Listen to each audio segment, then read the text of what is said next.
we see Johnny Sauter and Ron Hornaday. Then those two drivers involved in an amazing finish to last week's race. The last time these two guys were close to each other, they were completely sideways crashing at Kansas. And it was the best racing I've seen in my whole life. It was crazy. I love a green, white, checkered late in the race, but I don't think I could have handled one after that. Those guys ran into each other sideways with just a couple of laps to go. Trouble already. Problems on the racetrack. The 47 gets turned around, and so Brett Butler, and also it looks like Justin Lofton's going to back it into the wall. That's Donnie Neuenberger. Donnie Neuenberger. Truck.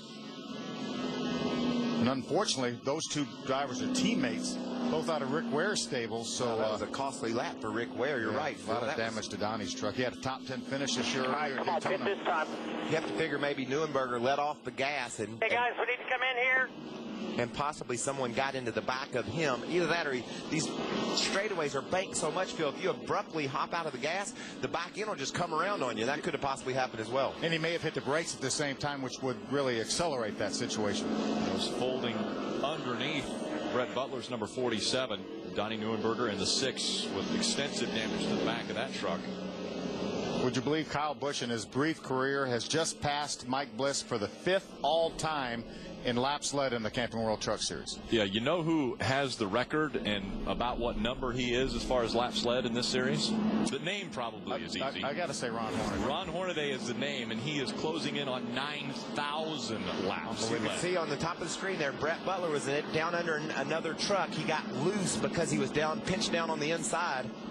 Looked like Donnie Neuenberger ran up on another truck maybe and got on the brakes to keep from hitting the other truck. You see Butler sideways there in the corner. Let's watch for the 6th truck of Neuenberger. Yeah, we see it happen so many times when you have a truck on the inside. Watch Donnie now. He's coming off the corner now, the red and white truck. He saw that truck in front of him. He turned left to try to avoid that truck and then lost control.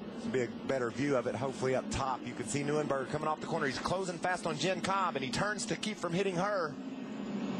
And then around he goes. As you mentioned, the banking of the straightaway is really what contributed to that, him being involved in this situation. And man, that's a great picture there of what a safer barrier does. Did you see the 6 truck clobber that safer barrier and the way that barrier absorbed the impact, stretched the impact out over a period of time, lessening the blow that's delivered to the driver.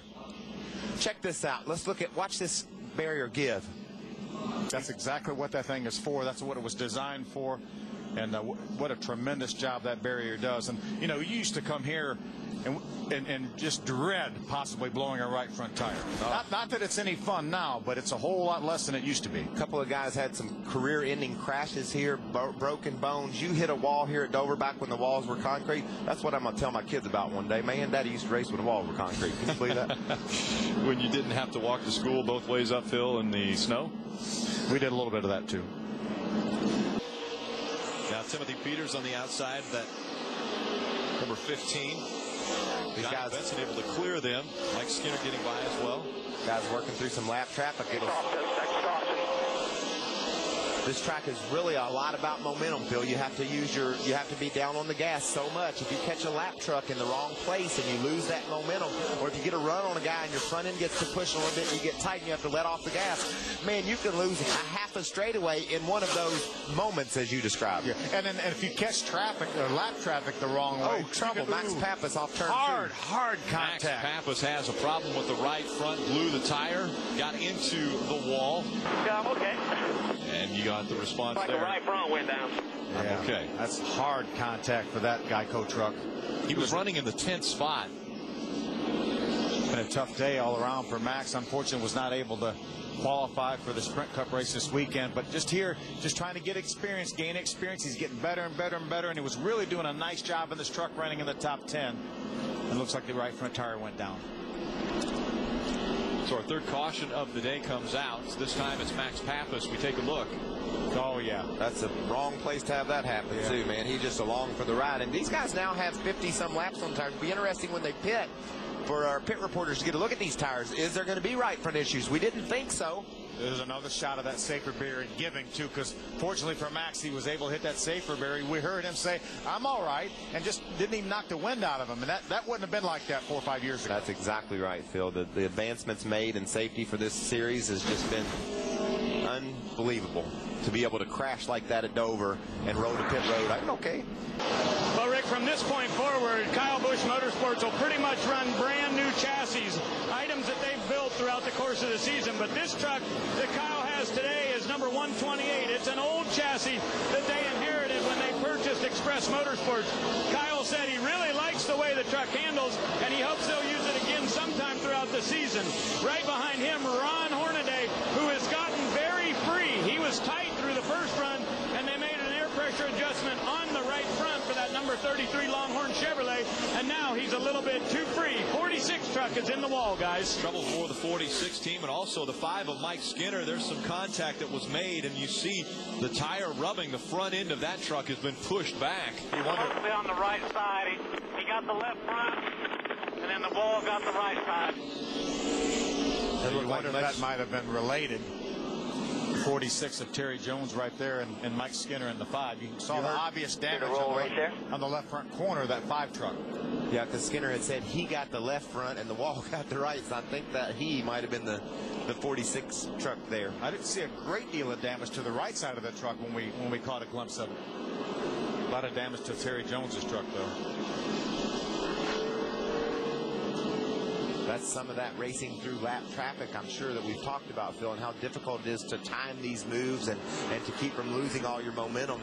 Let's see what happened to Mike Skinner. It looked like the 46 truck of Terry Jones gets sideways, and Skinner's just in a bind. He had to go up high to get around. He barely scrapes the outside wall, but did some damage to that left front corner as he got around the outside of Jones. I don't know if Mike maybe thought Terry was going to go low when they got in the corner, maybe got in the back of Jones. Couldn't really tell, but certainly was a close call for Mike Skinner. It almost looked like Terry got loose when he got to the corner. Mike was going to go around the outside, but when he got loose and the truck went up the hill, Mike tried to go around and make contact with that left front corner, and then got into the wall just slightly with the right side of that truck. Austin Dillon, Justin Lofton knows we're side by side, door to door as they come out of 4. There's more at stake than just this position right here. These guys are battling for the Ray Bestner's rookie title. Both of these guys doing a terrific job. Austin, very, very young, a college student at High Point University. Justin, contact. What a save by Austin. Be patient here. Oh, man, that was close, Phil. You know, we talked to Matt Crafton, loves his truck right now, too, and he's going to try to get up and be a part of this battle for the top 5. Matt's really fast. These guys all had a moment right there when they left turn 2. They didn't know who might wind up crashing. That's the thing I love about the experience that Austin's getting right now. He's had several situations that he's learning from and been able to come out of each and every one of them today. Doing a great job right now running in the top 5. Let's take a look at this most recent moment he had. He's on the inside. We see what happens. He gets loose, chases it, tries to stay off of Justin, almost does, and does a terrific job of straightening that truck out. Watch this. Looked like he might have done some damage to the right front corner of that truck a little bit, Phil, or no? Maybe a little bit, but it looks like he caught him maybe with the rear of the truck, maybe more so than the front of the truck. Rear and then maybe a little bit with the front, but it looks like that fender's still sticking out pretty good. Say this is a nominee for our Dodge Save of the Race. We have to determine later. That's a pretty good one right there. Did you hear him working the gas? Not only was he working... Mario Gosselin into the wall. Coming out of turn number 4, midway down the front stretch, and Mario Gosselin slams into the outside wall and then backs all the way down. Yeah, Mario was running up in the top 15. He was in 14th spot when this incident occurred.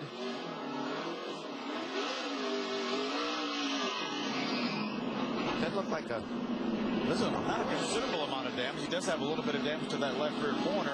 He is going to stay on the lead lap. Mario got it turned around and righted and headed back to catch up with the field. It's like maybe just beat it out with a hammer and he can keep going. And I don't think he'll have to go to the garage. But, man, that was wild looking. How did he get backwards on the front straightaway? He's going to have a hard time fueling that truck if he needs to. Well, he just won't do it then. Well, he'll run out of gas. He might run out of gas with 77 laps to go. You'll give us that, right, Phil? Absolutely. Quite possible. But they can figure out that. That'd be the least of their worries. They just hope that thing's square enough to where he can keep going. There's Mario on the inside. He's going to come off the corner right side by side with Ricky Carmichael. Just loses the front end of that truck. Pushed up, and when he lost the front end, he had the wheels cut hard to the left, and when he bounced off of Carmichael, it just spun him right around. Like you said, solid top 15 run for Mario Gosselin, and all of a sudden he finds himself backwards on the front straightaway at Dover. What a nice job by Timothy Peters to avoid him. Watch just that move by Timothy right there. He had to do that so quick. I mean, he had to just react, and then he couldn't turn it too hard to the left. You're going downhill. We saw what Donnie Neuenberger did when he tried to turn left like that and avoid somebody, and they're all coming to pit road at him. Seventh caution of the day has come out, this time involving our point leader. And Timothy Peters rolls into the garage area. Big damage to the right front of that truck, Phil. There's brake rotor on the racetrack. Obviously, it'll be tough to even get that thing repaired in time to get back in the race. Yeah, what a great start to the season Timothy had. That big win at Daytona, top 10s every week, and then the last couple of weeks it's kind of gone south on him, but still a great contender, still very much in his championship hunt. Got some guys taking this advantage, an opportunity to get on pit road. Johnny Sauter, we heard him talk about having 4 tires. He's come to pit road to get them, guys. When Joe Shear said we can't afford to wait, they didn't want this race to conclude with them having 4 sticker tires sitting there on the pit. They wanted to make sure they could get those tires on that truck. See if we can take a look at what happened to Timothy Peters. You see the truck just turn right there. Looked like the tire went down. It didn't look like it didn't blow out all at once because it would have turned hard right. But obviously it deflated and he got into the outside. Well, there's some brake rotor right of your screen flying out from under that truck. What a horrible break for Timothy. And that was a great shot, too. We were able to see the brake rotor slam up into the hood as well when it broke off. Look at that contact. Yeah, I tell you, Timothy did a nice job getting that truck slowed down a little bit before he made the contact with the outside wall at him. Johnny Benson. Looks like Johnny's a little bit better than Elliott Sadler right now. Can't quite get around him. And Hornaday closed up on the back of these two a lap or two ago, but now they've driven away from Ron. So you remember hearing from Matt Crafton's spotters when Matt was right on Hornaday, he said, oh, he's struggling. Well, he drove away from Matt now. So he might be struggling, but he's doing it out in front of Matt. Elliott Sadler into the outside wall with the right front tire down. Right front tire goes down for Elliott Sadler. Keep it up there. You hear the spotter? Now. Stay up there. Still coming at you. Hold your line up there. Hold your line up there. Hold your line up there. You got about 3 or 4 more here. Last one's behind you now. The 3 right there. Good, good, good, good. There's so many questions about why these tires are going. There doesn't seem to be a rhyme or reason for it. You know, we saw a tire blow in 20 laps. Then we saw some go 50 and 60 laps and not blow. So a lot of questions up along pit road here. That was about 55 laps right there for that tire. We had a number of caution laps intermingled in with those 55 laps. There's no question what happens here. Elliott goes down the corner, that tire goes, and that truck just turns hard right into the safer barrier. Another situation of the safer barrier really giving when Elliott makes that contact. Watch this. This will be a great view of it. Oh, it's a great view. Glances off the wall. Tough break for that truck. That KHI truck came in here leading the owner points over the 18 truck of Kyle Busch. That looks like a day-ending hit for Elliott Sadler. And, you know, Elliott, sometimes a truck's performance will begin to fall off as the tire goes away, but that truck was running fine. You know, he didn't have any warning, any sign at all that something was going wrong with that right front tire. He was running second. He dives in the corner and crashes. The very last lap, he ran with it a 1/10 of a second of what Kyle Busch did, and then went down in the corner, and the right front tire goes down. Another lucky dog for Mario Gosselin. So he'll get his lap back and tack on to the back of the field. That is 19 trucks on the lead lap. There's the disappointed owner. Doing a great job. Won 6 races. Had a great battle with Parker Kligerman. Won by 5 points. So we know he has the talent, and he's showing it here today. This would be his best career finish. Kansas last time out, 13th, was his career best coming into here. You like to see that sort of consistently building on it, and that's what Justin's doing. Oh, something happens to Austin Dillon. Austin has a problem. Austin Dillon slows. Wonder if he feels something with a tire. Slowing way down as he goes into turn number 1. It slipped out of gear. Jumped out of gear. All right, keep going. You're all right. Keep going. Keep going. Adam Alexander. And I was just going to repeat exactly what we heard on the radio. They told him to switch the electrical switch. It wasn't electrical. It was simply it slipped out of gear, Rick, and now you see problems for Johnny Sauter. Yeah, Johnny Sauter into the wall, and that brings the caution out once again, our 9th caution. And that is not what Kyle Busch wanted to see. You know, he really has the advantage on this restart. There's another lucky dog for Stacy Compton. We saw a great save, the Dodge save of the race, one of the Dodge saves of the race for Stacy Compton. Now he gets an Aaron's lucky dog. Do y'all see how hard these darn things are to win? What Kyle Busch, even though he's had a dominant truck, what all he's faced with here on this last restart to try to win this sucker. You see Johnny there. I think he felt like something was going on because we saw the 81 of David Starr pulling up underneath him. Johnny feels something there, still makes some pretty good contact with the outside wall. Not as hard as some of the others we have seen. seen. But just such a helpless feeling when you go down to that corner and you feel something and then all of a sudden it goes away. It doesn't matter where you turn that steering wheel. That truck is going to go into the outside wall. Got a couple of takers on pit road. Ricky Carmichael in the 4 and Jason White in the 23. Kyle Busch has been dominant. He's led more laps at Dover than any other driver. Over 170 laps led by Kyle Busch.